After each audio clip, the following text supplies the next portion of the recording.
Imagine, tu glisses doucement sur une rivière calme, le bruit régulier de ta pagaie qui entre dans l'eau est la seule chose qui trouble le silence de la forêt. Devant toi s'étend un voyage d'une semaine vers un lac oublié depuis plus d'un siècle, le lac des Anciens. Tu charges le canoë avec des gestes précis et répétés. Le soleil du matin filtre à travers les épinettes et fait briller la surface calme de la rivière. Chaque objet trouve sa place exacte, le sac de couchage au fond, les boîtes de nourriture bien réparties, les 2 cannes à lancer enveloppées dans leur étui protecteur, les boîtes de leurre, le moulinet de rechange, la petite hache, la scie pliante, le réchaud et les bidons d'eau. Tu vérifies une dernière fois les sangles, ajustes la position du siège et passes la main sur la coque en Kevlar pour sentir la solidité du matériau. Le canoë glisse doucement dans l'eau froide au moment où tu le pousses du bord. Tu montes à bord avec un mouvement fluide, poses les genoux sur le tapis de sol et saisis la pagaie. Le premier coup de rame enfonce la pale dans l'eau avec un son net et clair. La rivière t'accueille aussitôt. Le courant léger te porte vers l'aval et tu pagaies en cadence régulière, alternant les côtés pour garder le cap. Les berges défilent lentement. Les épinettes et les bouleaux blancs se succèdent en une ligne continue. L'air frais du matin porte l'odeur forte de la résine et de l'eau vive. Tu inspires profondément. Chaque mouvement de la pagaie fait rouler les muscles de tes épaules et de ton dos dans un effort constant mais agréable. La rivière s'élargit peu à peu. Le bruit de l'eau contre la coque devient un fond sonore régulier qui accompagne chaque coup de rame. Tu sors la vieille carte plastifiée de la poche étanche fixée sur ta veste de sauvetage. La carte date de 1887, dessinée à la main par un guide de pêche expérimenté qui accompagnait un groupe d'Américains fortunés. Les lignes sont encore nettes malgré les années. Tu repères le point de départ et la longue série de lacs et de portages qui mènent vers le lac mythique. Tes yeux suivent le tracé du doigt. Le lac porte un nom simple, lac des Anciens. Personne ne l'a retrouvé depuis plus d'un siècle. Le soleil monte dans le ciel et réchauffe tes épaules. Tu pagaies sans forcer, en gardant un rythme constant. La forêt défile de chaque côté. Un huard lance parfois son cri lointain qui résonne sur l'eau.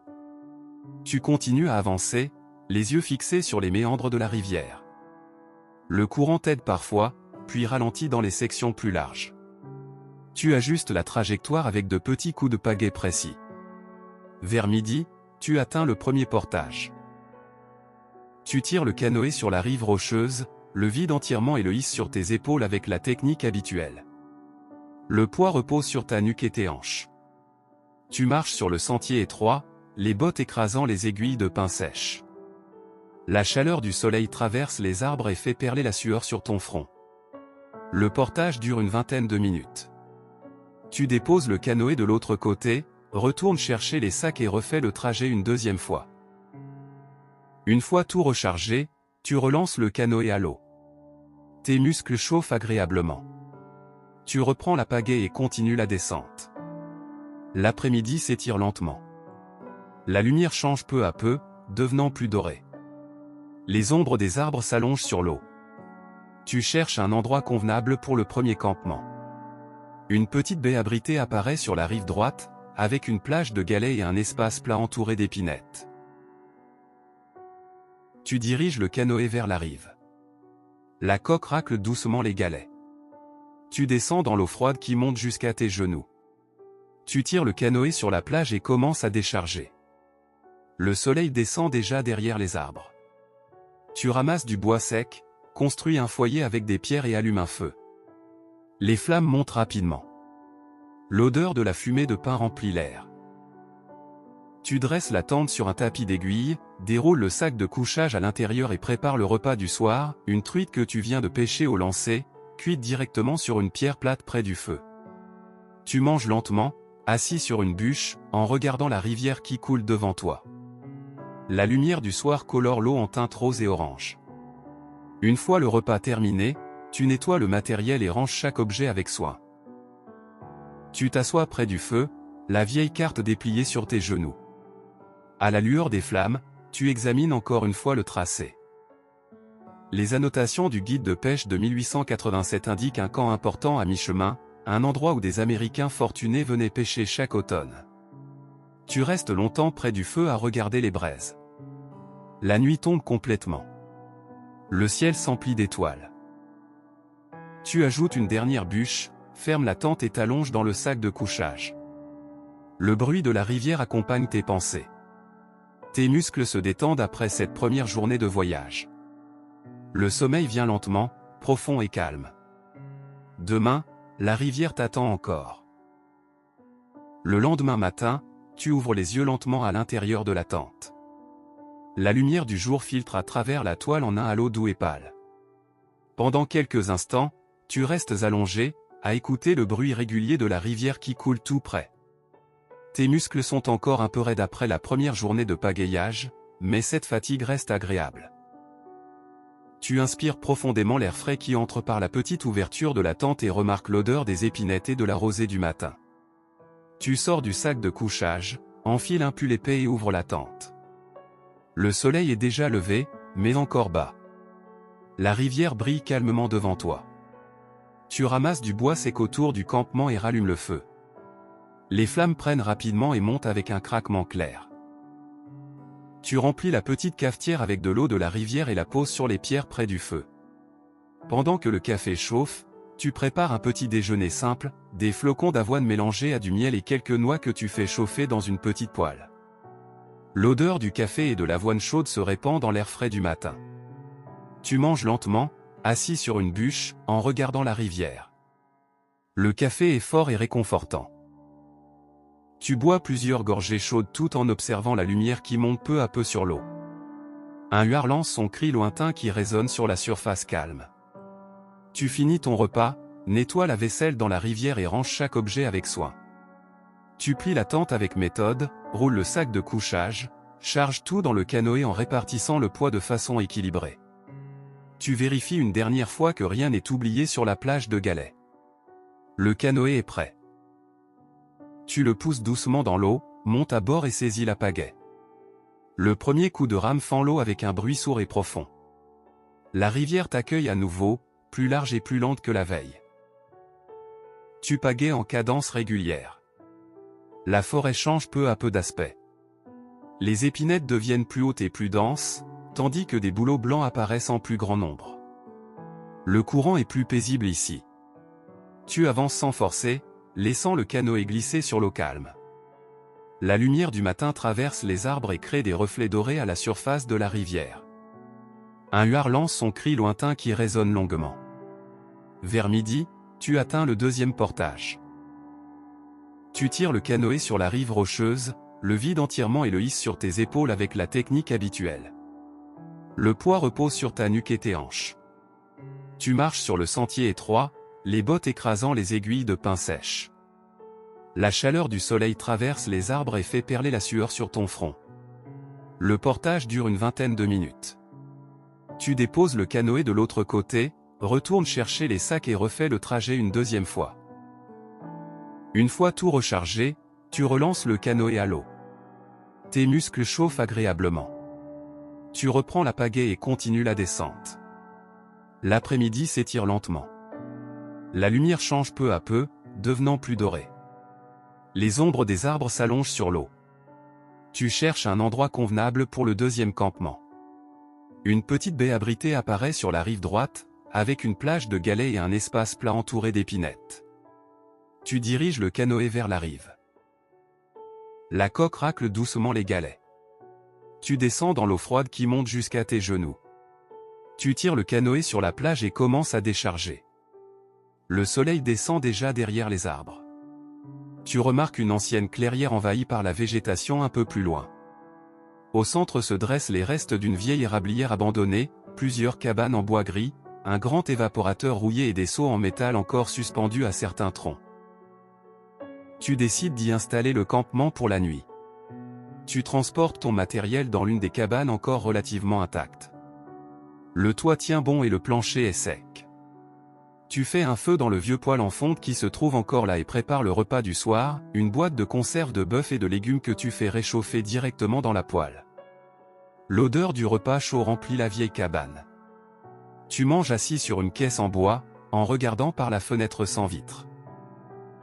Un chevreuil s'approche silencieusement de la rivière pour boire, sa silhouette se découpant dans la lumière du soir. Après le repas, tu explores un peu plus l'érablière.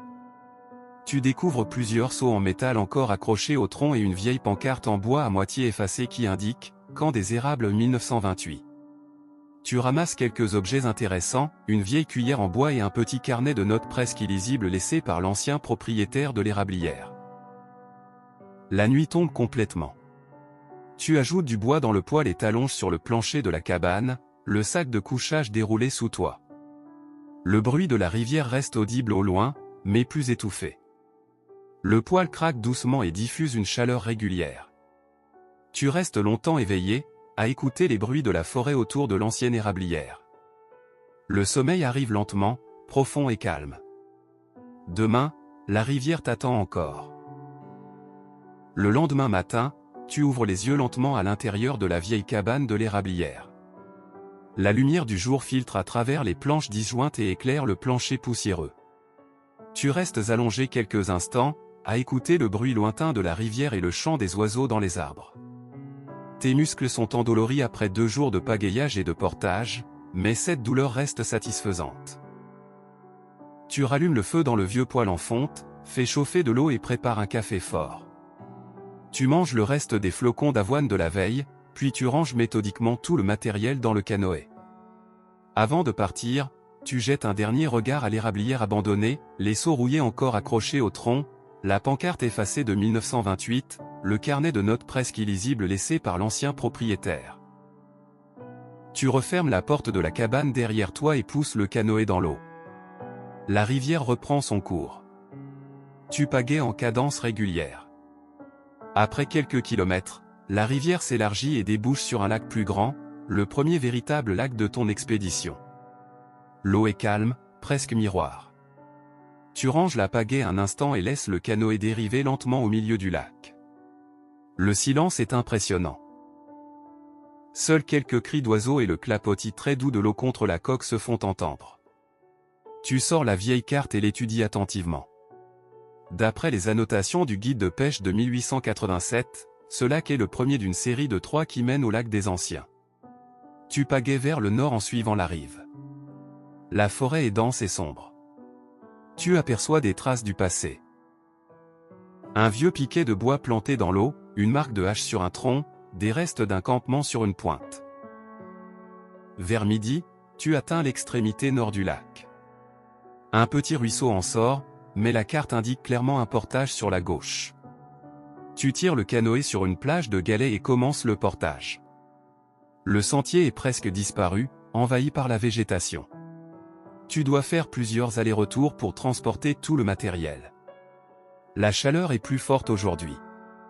La sueur coule sur ton front pendant que tu marches avec le canoë sur les épaules. Le portage est long et difficile. Le sentier monte puis descend à travers une zone très dense de sapins et de bouleaux. Les branches basses te fouettent le visage. Tu fais une pause à mi-chemin, poses le canoë et bois un peu d'eau. Tu regardes autour de toi. La forêt est silencieuse, presque oppressante par son calme. Tu reprends le portage et arrives enfin sur la rive d'un deuxième lac, plus petit et plus sauvage que le précédent. L'eau est d'un bleu très foncé, presque noir. Les berges sont bordées de gros rochers couverts de mousse. Tu relances le canoë et pagaies lentement. Le silence ici est encore plus profond. Tu avances en direction du nord-ouest. Tu décides de camper sur une petite pointe rocheuse qui avance dans le lac. L'endroit est parfait, plat, protégé du vent, avec une vue dégagée sur toute la surface de l'eau. Tu dresses la tente sur un tapis de mousse, fais un feu sur les rochers et prépares le repas du soir. Une boîte de haricots et de saucisses que tu fais chauffer directement sur les flammes. Tu manges en regardant le soleil descendre derrière les arbres. La lumière du soir colore le lac en teintes roses et pourpres. Après le repas, tu explores un peu la pointe. Près d'un gros rocher, tu découvres les restes d'un ancien foyer de pierre. À côté, à moitié enterré dans la mousse, tu trouves un petit objet en métal, une cuillère gravée avec les initiales, JR. Tu la nettoies avec tes doigts. Elle est ancienne, probablement laissée par un des Américains fortunés qui venaient pêcher ici il y a plus d'1 siècle. Tu t'assois près du feu et examines encore une fois la vieille carte à la lueur des flammes. D'après les annotations, le lac des Anciens se trouve maintenant tout près, après un dernier portage relativement court. Tu restes longtemps à regarder les braises. Le ciel s'emplit d'étoiles. Le lac est parfaitement calme. Le reflet des étoiles tremble légèrement à sa surface. Tu ajoutes une dernière bûche, fermes la tente et t'allonges dans le sac de couchage. Le bruit très doux de l'eau contre les rochers de la pointe accompagne tes pensées. Tes muscles se détendent après cette troisième journée de voyage. Le sommeil arrive lentement, profond et calme. Demain, tu atteindras peut-être enfin le lac perdu.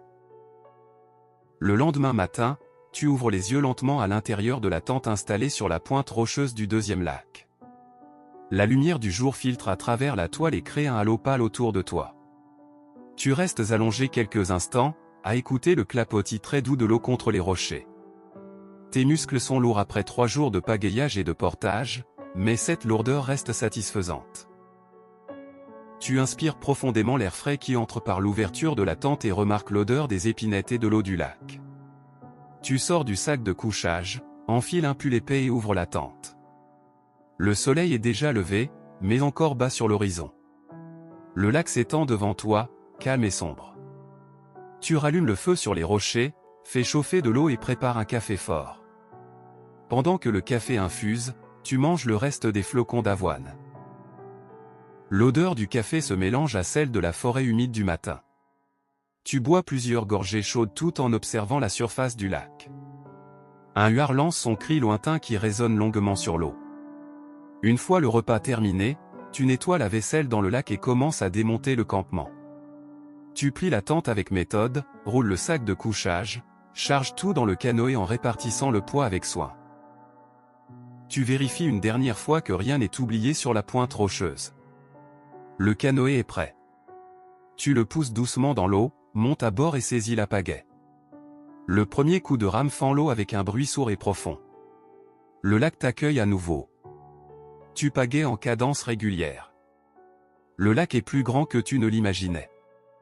Les berges sont bordées de gros rochers couverts de mousse et d'épinettes qui descendent presque jusqu'à l'eau. L'air est frais et porte une odeur forte de résine et d'eau calme.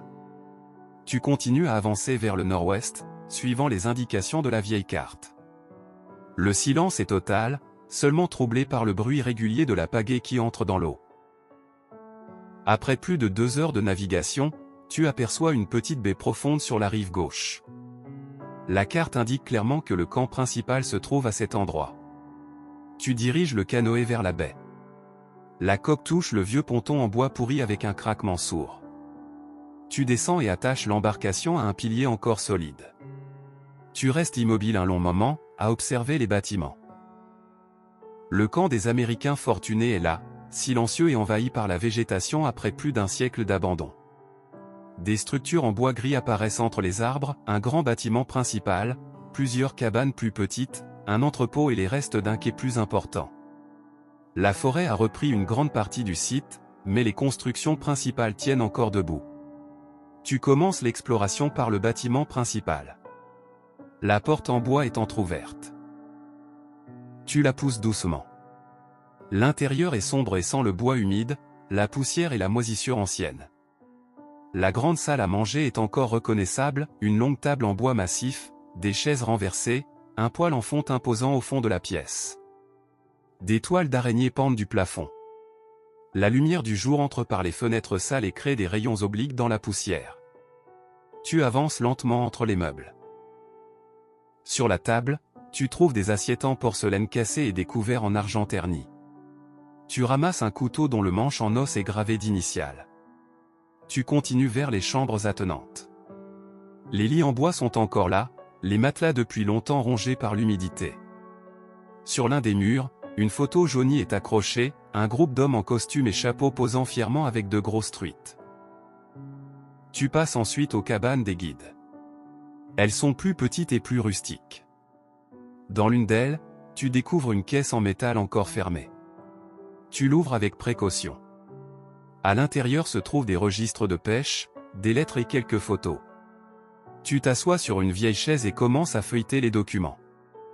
Les noms des Américains fortunés apparaissent, des industriels de New York et de Boston, des avocats, des banquiers. Ils venaient chaque automne pour pêcher la grosse truite et passer quelques semaines loin de leur vie luxueuse. Tu passes le reste de la journée à explorer le camp avec une lenteur respectueuse.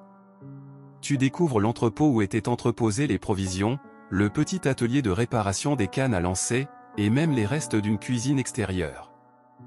Chaque bâtiment raconte une partie de l'histoire de ce lieu oublié. L'odeur du bois pourri, de la mousse et de la forêt humide remplit l'air. Lorsque le soleil commence à descendre, tu choisis l'une des cabanes les mieux préservées pour passer la nuit. Tu fais un feu dans le vieux poêle et prépares le repas du soir, une boîte de conserve de bœuf et de légumes. Tu manges assis sur une caisse, en regardant par la fenêtre sans vitre. Un chevreuil s'approche silencieusement de la rive pour boire, sa silhouette se découpant dans la lumière du soir. Il reste un moment, tête baissée, puis relève brusquement les oreilles et disparaît entre les arbres avec un bond léger. Après le repas, tu explores encore un peu le camp à la lueur de ta lanterne. Près du ponton, tu trouves une petite boîte en métal étanche. À l'intérieur se trouvent des lettres écrites par un des guides. Tu les lis lentement à la lumière de la lanterne. Les mots parlent d'un accident survenu en 1893, d'une nuit de tempête violente et d'un départ précipité. Tu restes longtemps assis près du poêle, à relire les lettres. Le feu craque doucement. Le lac est parfaitement calme dehors. Le silence du camp abandonné t'entoure comme une couverture épaisse. Tu ajoutes une dernière bûche dans le poêle, t'allonges sur le plancher de la cabane et déroules ton sac de couchage. Le bruit très doux de l'eau contre le vieux ponton accompagne tes pensées. Tes muscles se détendent après cette 4e journée de voyage. Le sommeil arrive lentement, profond et calme. Demain, tu continueras à explorer le camp et à comprendre ce qui s'est passé ici il y a plus d'un siècle. Tu restes longtemps assis près du poêle, à relire les lettres. Le feu craque doucement. Le lac est parfaitement calme dehors. Le silence du camp abandonné t'entoure comme une couverture épaisse. Tu ajoutes une dernière bûche dans le poêle, t'allonges sur le plancher de la cabane et déroules ton sac de couchage. Le bruit très doux de l'eau contre le vieux ponton accompagne tes pensées. Tes muscles se détendent après cette 4e journée de voyage. Le sommeil arrive lentement, profond et calme. Demain, tu continueras à explorer le camp et à comprendre ce qui s'est passé ici il y a plus d'un siècle. Le lendemain matin, tu ouvres les yeux lentement à l'intérieur de la cabane du camp principal. La lumière du jour filtre à travers les fenêtres sales et éclaire doucement le plancher poussiéreux. Tu restes allongé quelques instants, à écouter le bruit très calme du lac qui lèche le vieux ponton. Tes muscles sont lourds après la journée d'exploration de la veille, mais cette lourdeur reste satisfaisante. Tu inspires profondément l'air frais qui entre par les interstices des murs et remarques l'odeur du bois humide et de la forêt qui entoure le camp. Tu rallumes le feu dans le vieux poêle en fonte, fais chauffer de l'eau et prépares un café fort. Cette fois, tu accompagnes le café avec du poisson séché que tu avais emporté et quelques baies sauvages ramassées la veille autour du camp. L'odeur du café et du poisson séché se répand dans la cabane silencieuse. Tu manges lentement, assis près de la fenêtre, en regardant le lac qui s'éveille sous la lumière du matin. Un huard lance son cri lointain qui résonne longuement sur l'eau. Une fois le repas terminé, tu nettoies la vaisselle et décides de passer la journée à explorer les documents trouvés la veille. Tu t'assois à la grande table de la salle à manger, la petite boîte en métal étanche posée devant toi. Tu ouvres le couvercle avec précaution et sors les registres et les lettres. La lumière du jour entre par les fenêtres et éclaire les pages jaunies. Tu commences par les registres de pêche. Les entrées sont écrites avec une écriture soignée et régulière. Chaque page liste les dates, les noms des clients, le nombre de truites prises et leur poids approximatif. Tu lis lentement. Les Américains fortunés venaient chaque automne entre 1885 et 1892. Il restait 2 à 3 semaines. Les prises étaient impressionnantes, des truites de plus de 5 livres étaient courantes. Les notes mentionnent souvent la beauté du lac et la qualité exceptionnelle de la pêche. Tu passes ensuite aux lettres. Certaines sont écrites par les clients eux-mêmes, d'autres par le guide principal. Elles parlent de la vie au camp, les soirées autour du feu, les histoires racontées, les rires, les moments de calme sur le lac au lever du soleil. Une lettre particulièrement touchante décrit un client qui avait attrapé sa plus grosse truite et qui avait pleuré de joie en la voyant. Les mots sont simples, mais remplis d'une émotion sincère et paisible. Tu continues à lire pendant des heures. La lumière du jour change lentement dans la pièce. Tu découvres peu à peu qui étaient ces hommes, des industriels, des avocats, des banquiers de New York et de Boston. Ils venaient chercher ici quelque chose que leur vie en ville ne pouvait pas leur offrir, le silence, la nature brute, la sensation d'être loin de tout. Le camp était leur refuge annuel, un endroit où ils pouvaient oublier leur monde de chiffres et de contrats. Vers le milieu de l'après-midi, tu tombes sur une série de lettres écrites par le guide principal en 1892. Le ton change progressivement. Il parle d'un automne particulièrement pluvieux, de la baisse des prises, et d'un sentiment étrange que le lac semblait, moins généreux, que les années précédentes. Il mentionne aussi que certains clients commençaient à trouver le voyage trop long et trop difficile. Les lettres deviennent plus courtes, plus distantes. Tu continues à lire.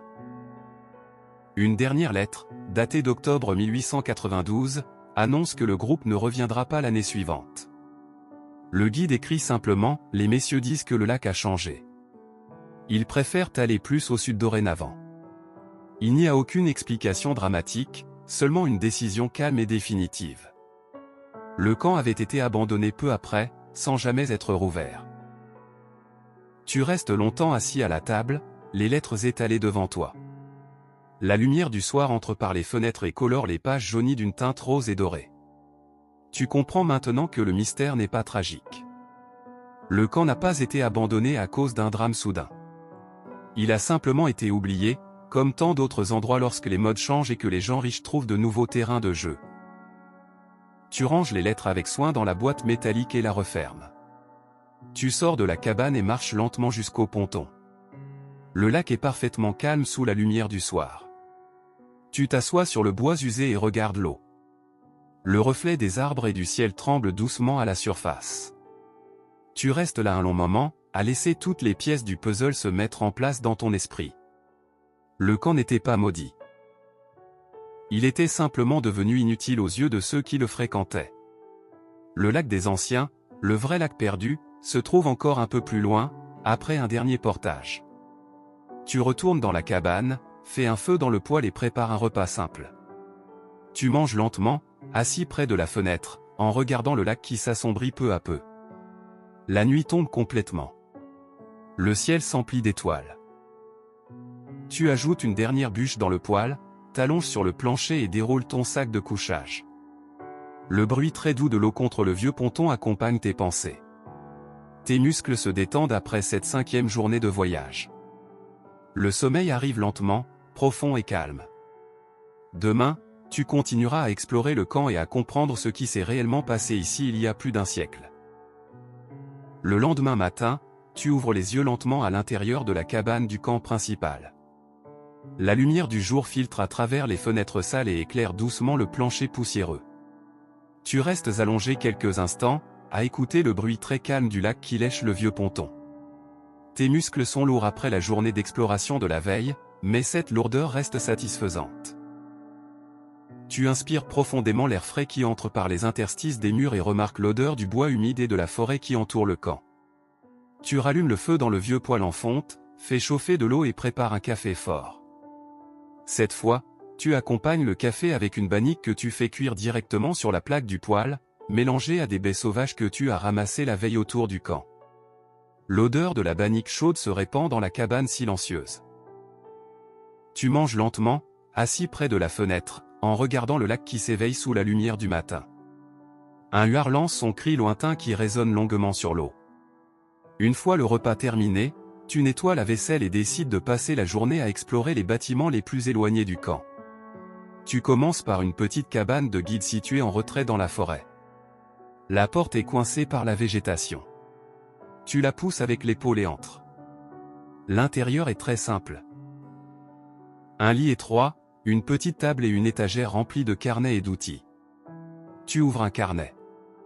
Les pages sont couvertes d'une écriture fine et précise qui note les conditions du lac, les vents dominants et les meilleurs endroits pour pêcher selon les mois. Tu passes quelques heures dans cette cabane à feuilleter les carnets. Les notes sont calmes et précises, presque poétiques par moments. Le guide décrivait le lac comme un être vivant qui changeait d'humeur selon les saisons. Tu laisses les carnets ouverts sur la table et continues ton exploration vers l'ancien quai secondaire, plus petit et plus caché derrière les arbres. Les planches sont recouvertes de mousse verte et glissante. Tu marches prudemment jusqu'au bout. De là, la vue sur le lac est différente, plus intime, presque secrète. Vers le milieu de l'après-midi, tu retournes dans le bâtiment principal et examines les murs plus attentivement. Dans un coin de la grande salle, derrière une armoire déplacée, tu découvres une petite porte cachée. Tu l'ouvres. Elle donne sur une pièce minuscule qui servait probablement de bureau privé au guide en chef. Sur la table se trouve un coffret en bois sculpté. À l'intérieur, tu trouves une pipe encore intacte, un petit couteau de poche gravé et une série de photographies très anciennes. Sur l'une d'elles, un groupe d'hommes pose fièrement devant le camp, le lac brillant derrière eux. Tu passes le reste de l'après-midi assis dans cette petite pièce à regarder les photographies une par une. Chaque image te donne l'impression de voir le camp vivant, rempli de voix et de rires. La lumière du jour change peu à peu, devenant plus dorée. Les ombres des arbres s'allongent sur le plancher de la cabane. Lorsque le soleil commence à descendre, tu retournes dans la cabane principale et fais un feu dans le poêle. Tu prépares le repas du soir, des pâtes sèches que tu fais cuire avec des morceaux de saucisses et des herbes sauvages cueillies près du camp. L'odeur du repas chaud remplit la cabane. Tu manges lentement, assis près de la fenêtre, en regardant le lac qui s'assombrit peu à peu. Après le repas, tu explores encore un peu le camp à la lueur de ta lanterne. Tu marches entre les bâtiments, la lanterne à la main, et remarques des détails que tu n'avais pas vus auparavant, des initiales gravées dans le bois d'une poutre, un vieux clou tordu planté dans une porte, une marque de hache sur un arbre qui semble indiquer un sentier oublié. Le silence du camp est profond, presque vivant. Tu restes longtemps assis près du poêle, à réfléchir à tout ce que tu as découvert aujourd'hui. Le feu craque doucement. Le lac est parfaitement calme dehors. Le silence du camp abandonné t'entoure comme une couverture épaisse. Tu ajoutes une dernière bûche dans le poêle, t'allonges sur le plancher de la cabane et déroules ton sac de couchage. Le bruit très doux de l'eau contre le vieux ponton accompagne tes pensées. Tes muscles se détendent après cette 6e journée de voyage. Le sommeil arrive lentement, profond et calme. Demain, tu feras le dernier portage et tu atteindras enfin le lac des Anciens. Le lendemain matin, tu ouvres les yeux lentement à l'intérieur de la cabane du camp principal. Tu restes allongé quelques instants, à écouter le bruissement du vent dans les épinettes et le clapotis régulier de l'eau contre le vieux ponton. Tes muscles sont lourds après la journée d'exploration de la veille, mais cette lourdeur reste satisfaisante. Tu inspires profondément l'air frais qui entre par les interstices des murs et remarques l'odeur du bois humide et de la forêt qui entoure le camp. Tu rallumes le feu dans le vieux poêle en fonte, fais chauffer de l'eau et prépares un café fort. Cette fois, tu accompagnes le café avec des galettes de riz que tu fais griller sur la plaque du poêle et un peu de fromage que tu avais emporté. L'odeur du café et des galettes grillées se répand dans la cabane silencieuse. Tu manges lentement, assis près de la fenêtre, en regardant le lac qui s'éveille sous la lumière du matin. Une fois le repas terminé, tu nettoies la vaisselle et commences à démonter le campement avec méthode. Tu roules le sac de couchage, charges chaque objet dans le canoë en répartissant le poids avec soin. Tu fais un dernier tour des bâtiments pour t'assurer de ne rien oublier. Avant de partir, tu refermes doucement la porte de la cabane principale. Tu restes un moment devant le camp, à le regarder une dernière fois. Puis tu pousses le canoë dans l'eau et montes à bord. Tu pagaies en cadence régulière sur le 2e lac. Le soleil monte dans le ciel et réchauffe tes épaules. La forêt défile lentement sur les 2 rives. Après un peu plus d'1 heure de navigation, tu atteins l'extrémité nord-ouest du lac. La carte indique clairement que le dernier portage commence ici. Tu tires le canoë sur une petite plage de galets, le vides complètement et le hisses sur tes épaules. Le poids repose sur ta nuque et tes hanches. Tu commences le portage. Le sentier est étroit et presque invisible, envahi par les fougères et les branches basses. Tu marches d'un pas régulier, en respirant profondément. Le portage est plus long que les précédents. Tu fais plusieurs allers-retours pour transporter tout le matériel. La chaleur augmente peu à peu. La sueur coule sur ton front et dans ton dos. Tu fais une pause à mi-chemin, pose le canoë et bois un peu d'eau. Autour de toi, la forêt est dense et silencieuse. Tu reprends la marche. Après presque 1h30 d'effort, tu arrives enfin sur la rive opposée. Devant toi s'étend le lac des Anciens. L'eau est d'un bleu profond et très clair, presque irréel. Les berges sont bordées de grands rochers couverts de mousse et d'épinettes qui descendent directement dans le lac. Le silence est total. Tu restes immobile un long moment, à contempler le lac que tu cherchais depuis le début de l'expédition. Tu relances le canoë à l'eau. Le premier coup de rame fend la surface avec un bruit clair et net. Le lac des Anciens t'accueille. Tu pagaies lentement, sans forcer, en laissant le canoë glisser. L'eau est si claire que tu peux voir les rochers et les herbes aquatiques plusieurs mètres en dessous. L'air est frais et porte une odeur forte de résine et d'eau pure. Tu continues à avancer, les yeux fixés sur les berges sauvages. Après une vingtaine de minutes, tu repères une petite baie abritée sur la rive est. Une plage de galets fins et un espace plat entouré d'épinettes offrent un endroit idéal pour camper. Tu diriges le canoë vers la baie. La coque racle doucement les galets. Tu descends dans l'eau froide qui monte jusqu'à tes genoux et tires l'embarcation sur la plage. Tu commences à décharger le matériel. Tu dresses la tente sur un tapis d'aiguilles de pin, déroules le sac de couchage à l'intérieur et prépares un feu avec du bois ramassé autour du campement. Les flammes montent rapidement. Tu prépares le repas du soir, une boîte de maïs et de thon que tu fais réchauffer directement dans la poêle. L'odeur du repas chaud se mélange à celle de la fumée de pain.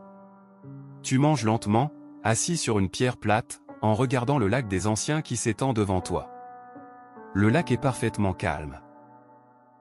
Tu restes longtemps assis près du feu, à observer la surface. Tu sens que tu es arrivé au bout du voyage que tu avais imaginé. Le lac des Anciens est là, silencieux et intact, exactement comme les guides le décrivaient dans leurs notes. Après le repas, tu explores un peu la baie à la lueur de ta lanterne. Tu trouves les restes d'un très ancien foyer de pierre, probablement laissé par les premiers guides qui venaient ici bien avant les Américains. Tu ramasses quelques morceaux de bois et les ajoutes au feu. Tu t'assois près des flammes et regardes les braises. Le ciel s'emplit d'étoiles. Le reflet des étoiles tremble doucement à la surface du lac. Tu ajoutes une dernière bûche dans le feu, fermes la tente et t'allonges dans le sac de couchage. Le bruit très doux de l'eau contre les galets accompagne tes pensées. Le sommeil arrive lentement, profond et calme. Demain, tu commenceras à explorer le lac des Anciens. Le lendemain matin, tu ouvres les yeux lentement à l'intérieur de la tente installée sur la petite baie du lac des Anciens. La lumière du jour filtre à travers la toile et crée un halo pâle autour de toi. Tu restes allongé quelques instants, à écouter le clapotis régulier de l'eau contre les galets et le bruissement léger du vent dans les épinettes. Tes muscles sont encore lourds après le long portage de la veille, mais cette lourdeur reste satisfaisante. Tu inspires profondément l'air frais qui entre par l'ouverture de la tente et remarques l'odeur pure de l'eau et de la résine. Tu sors du sac de couchage, enfiles un pull épais et ouvres la tente. Le lac s'étend devant toi, immense et parfaitement calme sous le soleil du matin. Tu rallumes le feu sur les pierres du foyer et fais chauffer de l'eau. Cette fois, tu prépares un mélange de flocons d'avoine avec des morceaux de pommes séchées et une poignée de noix que tu fais griller légèrement dans la poêle. L'odeur du café et des flocons chauds se répand dans l'air frais. Tu manges lentement, assis sur une pierre plate, en regardant la surface du lac qui reflète le ciel bleu pâle. Une fois le repas terminé, tu nettoies la vaisselle dans le lac et laisses la tente monter pour la journée. Tu charges seulement le strict nécessaire dans le canoë, la carte, une canne à lancer, une petite boîte de leurre, de l'eau et un imperméable léger.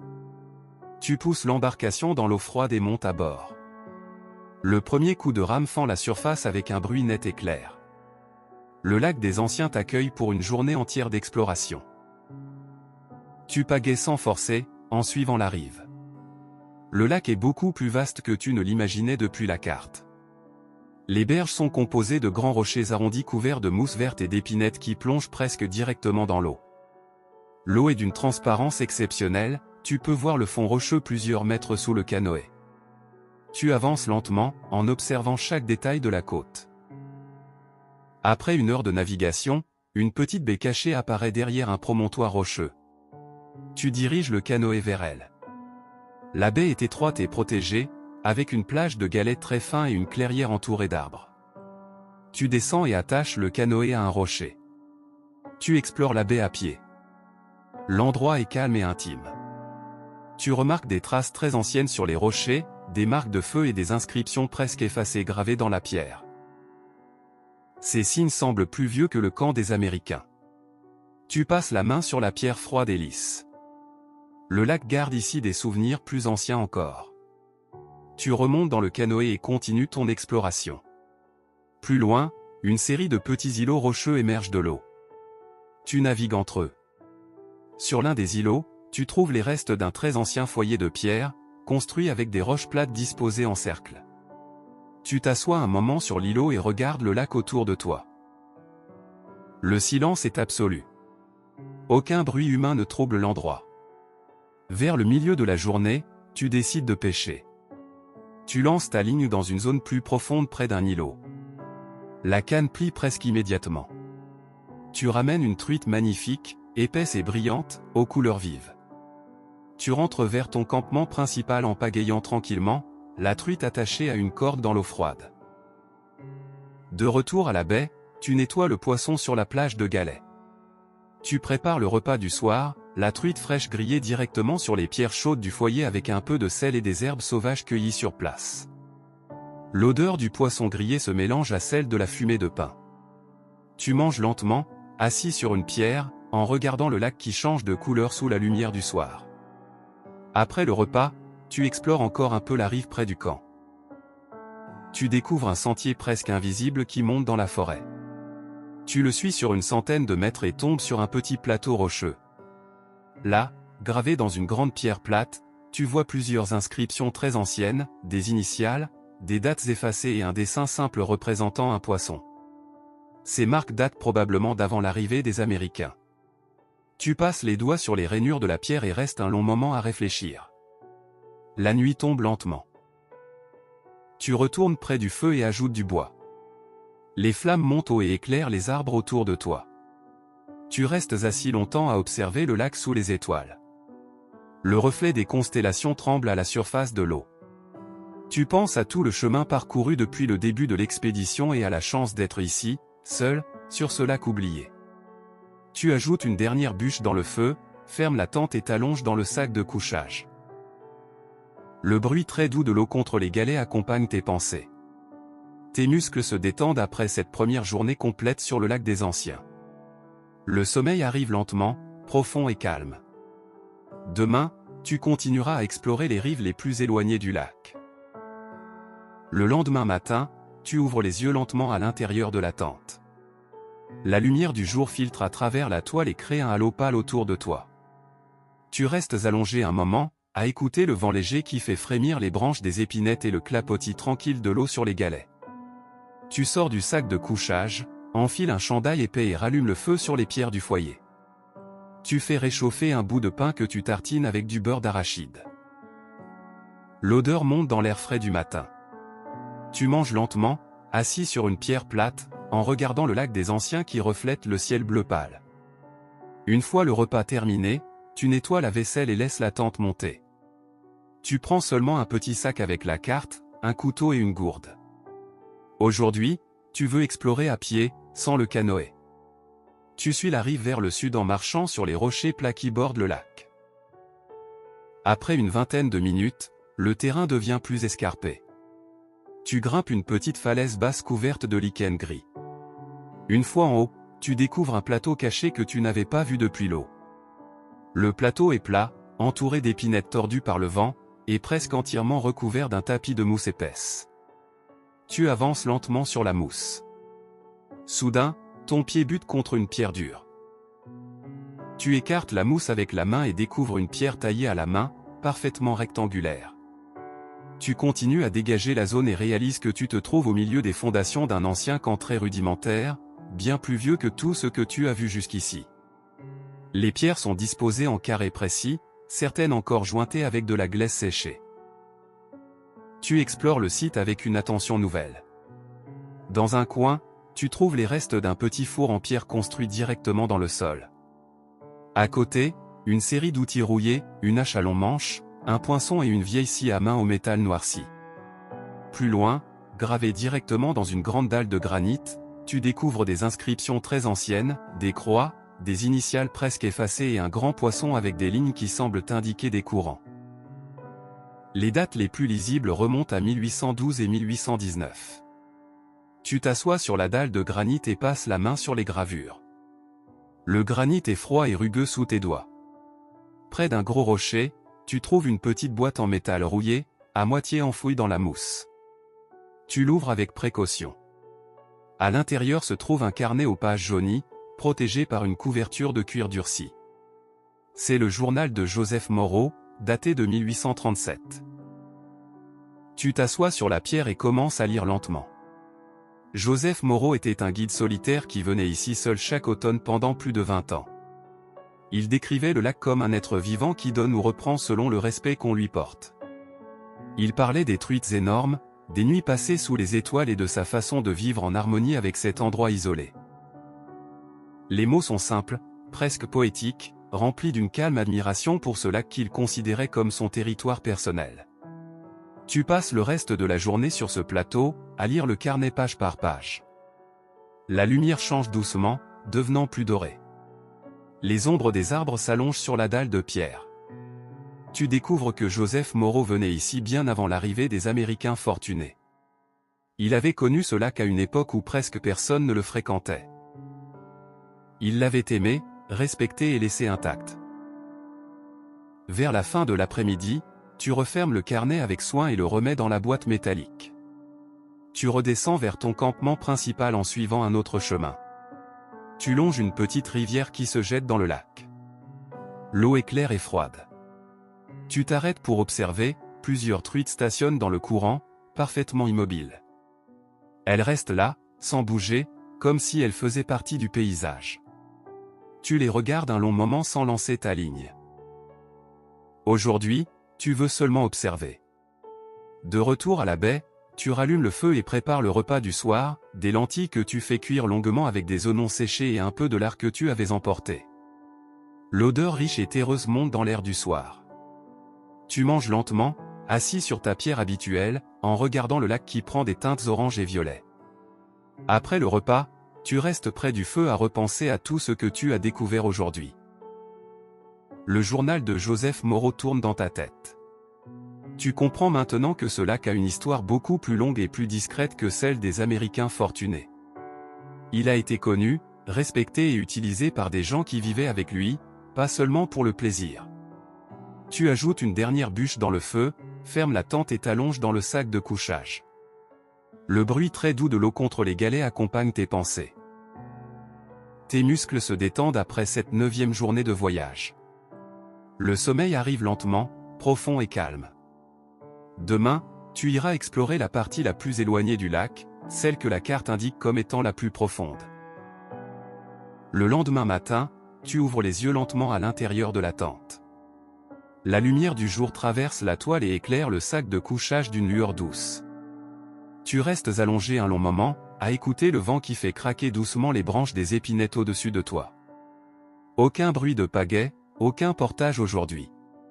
Tu décides que cette journée sera différente, tu vas rester sur place et laisser le lac venir à toi au lieu d'aller le chercher. Tu sors de la tente sans allumer de feu tout de suite. Tu marches pieds nus sur les galets frais jusqu'à la rive et tu entres dans l'eau jusqu'aux genoux. L'eau est glacée et vivifiante. Tu restes là, immobile, à sentir le fond rocheux sous tes pieds et à regarder le lac qui s'étend devant toi comme une grande plaque de verre bleu foncé. Pour la première fois depuis le début du voyage, tu n'as pas de plan précis. Pas de carte à consulter, pas de portage à faire, juste le lac et toi. Tu passes une bonne partie de la matinée à explorer la baie à pied, en suivant la ligne des rochers. Tu découvres une petite grotte peu profonde creusée dans la falaise, juste assez grande pour s'y asseoir. À l'intérieur, l'air est plus frais et sent la pierre humide. Tu t'y installes un moment et tu regardes le lac à travers l'ouverture comme à travers une fenêtre naturelle. Tu restes là longtemps, sans rien faire d'autre que respirer et observer les reflets du soleil sur l'eau. Vers le milieu de l'après-midi, tu reviens au campement et prépares le repas. Tu fais cuire une portion de semoule fine que tu mélanges avec des morceaux de poisson séché émiettés et des herbes sauvages cueillies autour de la tente. Tu ajoutes un peu d'huile d'olive que tu avais gardée précieusement dans ton sac. L'odeur est chaude et légèrement épicée. Tu manges assis sur un rocher surélevé, les pieds dans le sable, en regardant les petits oiseaux qui viennent picorer près de l'eau.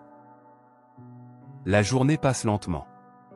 Tu passes du temps à réparer une petite fissure dans ton sac à dos, à trier tes affaires, à écrire quelques notes dans ton carnet sur tout ce que tu as découvert jusqu'ici. Tu ne pêches pas. Tu ne pagaies pas. Tu laisses simplement le lac exister autour de toi. Lorsque le soleil commence à descendre, tu rallumes le feu et t'installes confortablement contre un gros rocher. Ce soir, tu as sorti le carnet de Joseph Moreau. Tu l'ouvres à la lueur des flammes et relis lentement les passages que tu avais déjà découverts. Les mots du guide solitaire prennent une nouvelle profondeur ici, au bord du lac qu'il connaissait si bien. Le ciel passe progressivement du bleu au violet, puis au noir. Les premières étoiles apparaissent, puis de plus en plus nombreuses. Bientôt le ciel entier est rempli d'étoiles.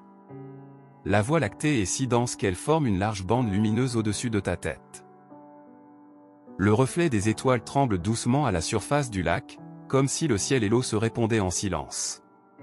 Tu restes assis sans bouger pendant plus d'une heure, à contempler ce spectacle. Le feu craque doucement à côté de toi et diffuse une chaleur régulière. L'air est frais, presque froid, mais la chaleur des flammes te protège. Tu penses à tout le chemin parcouru depuis le départ. Chaque découverte t'a mené jusqu'à cette nuit, sous ce ciel immense. Tu ressens une paix profonde. Le lac n'appartient à personne. Il a été visité, aimé, puis oublié, et il continue d'exister dans sa propre paix. Tu refermes le carnet avec soin et le ranges dans ton sac. Tu restes encore longtemps près du feu à regarder les étoiles. Le temps semble suspendu. Il n'y a plus que le craquement du bois, le clapotis très doux de l'eau et le scintillement infini du ciel. La nuit avance. Le feu diminue peu à peu. Tu ajoutes une dernière bûche, fermes la tente et t'allonges dans le sac de couchage. Le bruit très doux de l'eau contre les galets accompagne tes pensées. Tes muscles se détendent après cette 10e journée de voyage. Le sommeil arrive lentement, profond et calme. Le lendemain matin, tu te lèves avant même que le soleil ne touche la surface du lac. Tu n'allumes pas de feu. Tu enfiles simplement ton gilet de sauvetage, prends la canne à lancer et le petit sac de leurre, et tu pousses le canoë à l'eau dans la pénombre. Aujourd'hui, tu veux voir le lac autrement, tu vas le parcourir en entier, du nord au sud, sans t'arrêter nulle part. Tu pagaies longtemps dans le silence du petit matin. Le lac est encore gris et froid. Tes bras chauffent rapidement et le rythme devient presque hypnotique. Tu longes la rive ouest, celle que tu avais à peine explorée. Les falaises sont plus hautes ici, les épinettes plus serrées. Après presque 3 heures de navigation continue, tu arrives dans une zone que la carte ne montre pas clairement, une longue anse étroite et profonde, presque cachée par une avancée de rochers. Tu entres dans l'anse. L'eau devient soudain plus calme, presque immobile. Au fond de cette anse, une grande paroi rocheuse verticale surgit de l'eau, haute d'une dizaine de mètres et parfaitement lisse par endroits. Tu attaches le canoë à un rocher et tu t'approches. Sur la paroi, protégée par un léger surplomb, tu découvres des peintures rupestres. Des figures ocre et rouges, presque effacées par le temps mais encore visibles, des poissons stylisés, des canoës, des mains ouvertes et des lignes qui semblent représenter des courants ou des vents. Certaines scènes sont très anciennes, probablement plusieurs centaines d'années. Tu restes immobile devant la paroi. Tu passes doucement les doigts sur la pierre froide sans toucher les peintures. Ces images n'ont rien à voir avec les gravures des trappeurs ou des Américains. Elles sont bien plus anciennes, probablement l'œuvre de peuples autochtones qui connaissaient ce lac bien avant l'arrivée des Européens. Elles racontent une relation différente avec le lac. Respect, observation, gratitude. Tu t'assois sur un rocher au pied de la paroi et tu restes là de longues minutes. Le soleil monte et éclaire progressivement les peintures, faisant ressortir les pigments ocre. Tu comprends enfin. Le lac n'a jamais été perdu. Il a simplement été connu et respecté par des gens qui ne cherchaient pas à le posséder. Les Américains fortunés sont venus avec leur luxe et leurs besoins de performance. Ils ont vu un lac qui ne leur donnait pas assez vite ce qu'ils voulaient, alors ils sont partis ailleurs. Le lac, lui, est resté fidèle à lui-même, silencieux, profond, patient. Tu ne ressens ni tristesse ni excitation. Juste une compréhension calme et définitive. Le mystère n'était pas une tragédie. Il était une simple histoire de respect. Ceux qui venaient avec le désir de conquérir finissaient toujours par le quitter. Ceux qui venaient avec humilité pouvaient y rester. Tu passes le reste de la journée dans cette anse. Tu ne pêches pas. Tu ne notes rien. Tu te contentes d'être là, à regarder les peintures rupestres changer de couleur avec la lumière. Tu observes les oiseaux qui viennent boire, le vent qui fait onduler l'eau, les reflets du soleil sur la paroi. En fin d'après-midi, tu reprends le canoë et rentres lentement vers ton campement principal. Le soleil est bas et le lac prend une couleur cuivrée. Tu arrives à la baie juste avant le coucher du soleil. Tu t'assois sur la plage et regardes le lac une dernière fois en tant que voyageur qui cherche encore des réponses. Plus tard, quand la nuit est bien installée, tu fais un petit feu et prépares le repas du soir, une soupe épaisse de lentilles et de légumes séchés que tu fais mijoter longuement. L'odeur riche et réconfortante remplit la baie. Tu manges lentement, assis sur ta pierre habituelle, en regardant le lac qui prend des teintes orange et violet. Après le repas, tu restes près du feu jusqu'à ce que la nuit soit complètement tombée. Le ciel s'emplit d'étoiles. Tu n'as plus besoin de relire aucun document. La vérité est là, autour de toi, dans le silence. Tu ajoutes une dernière bûche dans le feu, fermes la tente et t'allonges dans le sac de couchage. Le bruit très doux de l'eau contre les galets accompagne tes pensées. Tes muscles se détendent après cette 11e journée de voyage. Le sommeil arrive lentement, profond et calme. Demain, tu commenceras le long chemin du retour. Le lendemain matin, tu ouvres les yeux lentement à l'intérieur de la tente. La lumière est déjà forte et traverse la toile. Tu restes allongé un long moment, à écouter le lac qui respire doucement contre les galets. C'est le dernier matin sur le lac des Anciens. Tu le sais. Tu le sens dans l'air même. Tu sors de la tente sans hâte. Tu ne rallumes pas de feu. Tu bois simplement de l'eau fraîche du lac directement à la gourde et tu commences à démonter le campement avec des gestes précis et calmes. Tu plies la tente, roules le sac de couchage, charge chaque objet dans le canoë en répartissant le poids comme tu l'as fait tant de fois. Cette fois, le canoë est plus léger. Tu as mangé presque toutes les provisions. Avant de partir, tu fais un dernier tour de la petite baie. Tu passes la main sur le rocher où tu t'asseyais chaque soir. Tu regardes une dernière fois la surface du lac, parfaitement calme sous le soleil du matin. Tu ne dis rien. Tu n'as pas besoin de mots. Tu pousses le canoë dans l'eau, montes à bord et donnes le premier coup de rame. Le retour commence. Tu pagaies vers le sud, dans la direction opposée à ton arrivée.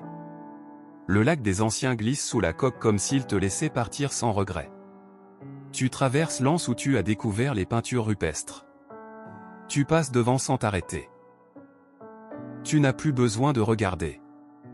Tu sais maintenant. Le dernier portage arrive plus vite que tu ne le pensais. Tu hisses le canoë sur tes épaules et tu marches. Le sentier te paraît plus court qu'à l'aller. Tes jambes connaissent le chemin. La sueur coule dans ton dos, mais elle n'est plus lourde. Elle fait simplement partie du mouvement. Tu arrives sur le deuxième lac. Le camp des Américains est là, silencieux, comme tu l'avais laissé. Tu ne t'arrêtes pas. Tu continues à pagayer. Les bâtiments gris défilent sur la rive et disparaissent derrière toi. Tu ne ressens aucune tristesse. Seulement une forme de gratitude calme. Les jours suivants se succèdent dans un rythme régulier et apaisant.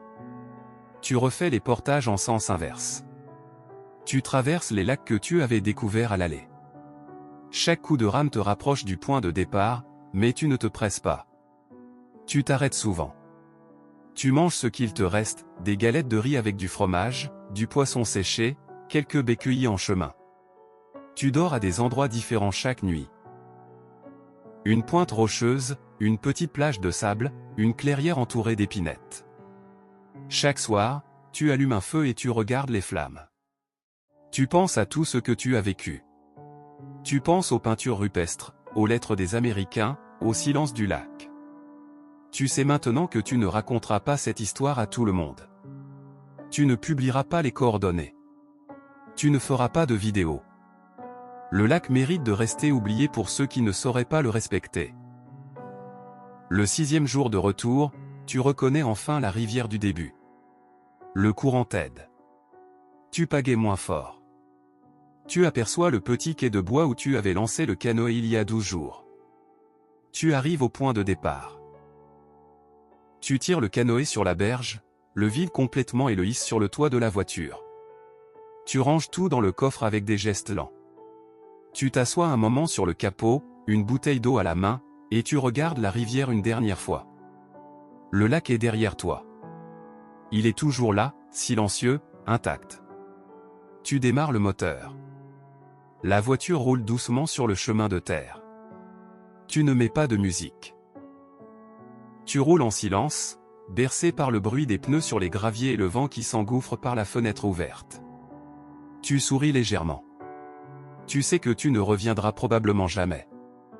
Et c'est bien ainsi. Le lac restera là, pour celui qui saura venir sans rien demander.